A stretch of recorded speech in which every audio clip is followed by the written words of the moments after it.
Audience members. We never read my wallet in.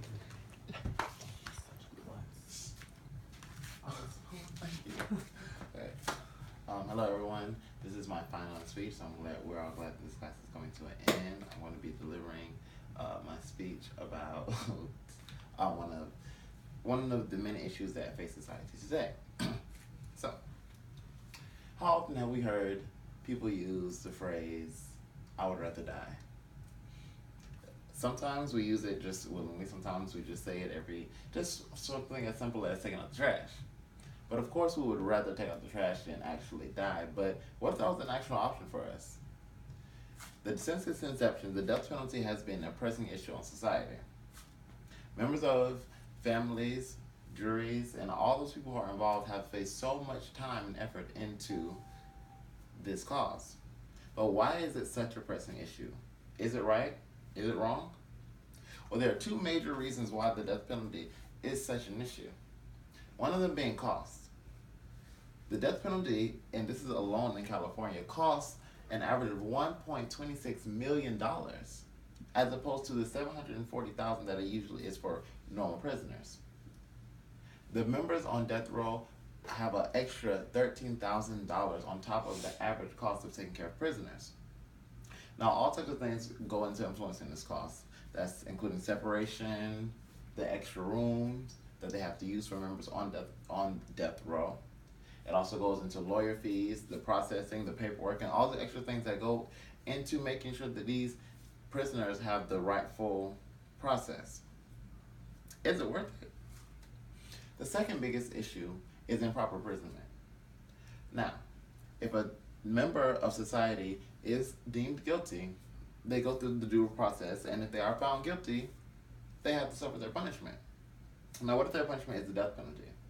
There have been many cases in America where people have brought up new evidence, new things have been found, or new technology has been put in place to where some members who have been found guilty have actually been recanted and found innocent. So what would happen if they were punished to death? Those things cannot be taken back. Those members of families cannot be brought back, and all this time that they spent in these systems cannot be brought back. They're gone. Of course, this would be a pressing issue, and of course, if we think of it in this light, it would never be, it's not even a question should the death penalty exist. But what if there was an option B? More so an option C. I feel like the biggest issue with the death penalty, besides the cost and improper imprisonment, is the fact that we are taking away somebody's most basic right, and that is to live. But what if we gave them that option themselves? I propose that with the death penalty, we give out the option C, which is to take your punishment or to possibly just cause the death penalty upon yourself. Many members who face death row, they usually get life without parole. So that means they're going to spend the rest of their life, whether that be 20, 30, 40, or 50 years in prison. Of course, they have to suffer the many things that happen in prison beyond rape, famine, fights, aggression, all types of things that happen inside the prison systems in America. They have to go through all these things for the rest of their lives. But would they rather die? Would they rather just, if they have the option, to enact the death penalty upon themselves? Or will it solve our issues? First, our costs. There wouldn't be any cost for the death row members because there won't be a death row. This will be an option for just themselves. So once they are deemed guilty, of course, with all the victims and parties and lawyers involved, they make their decision if they want to face that next 20, 30, 40, 50 number of years, or if they would just like to enact the death penalty.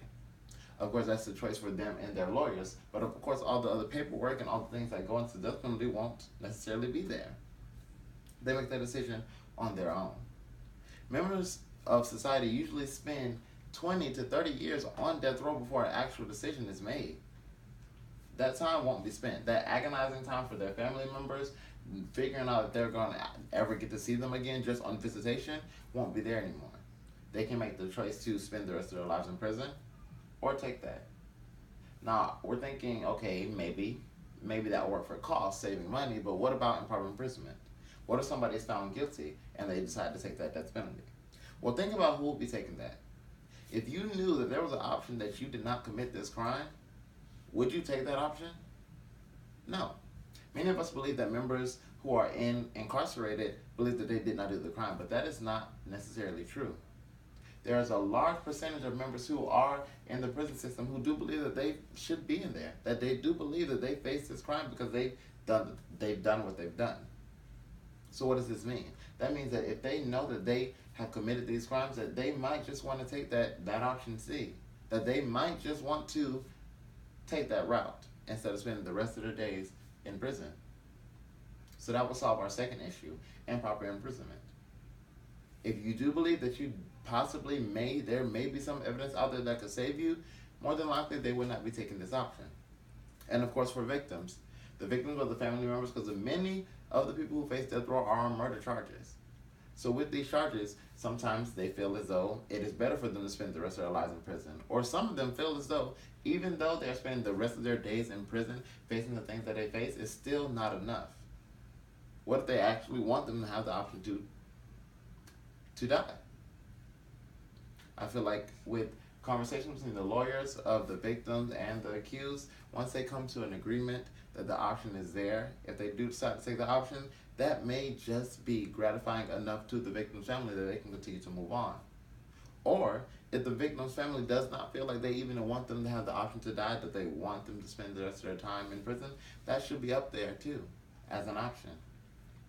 This will take away a lot of the pain and angst that these families go through. And a lot of times, there's a lot more worry from the victims' families, of the accused families, that their members are just in the jail systems getting tortured day to day. So when we think about it, when we think about taking out the trash or doing the things that we do day to day that just cause us so much agonizing pain, would we rather die? Members of society may not have this option. Who are we to take that option from anybody? That is the most basic of human rights. We lose so many rights when we are incarcerated or when we are found guilty.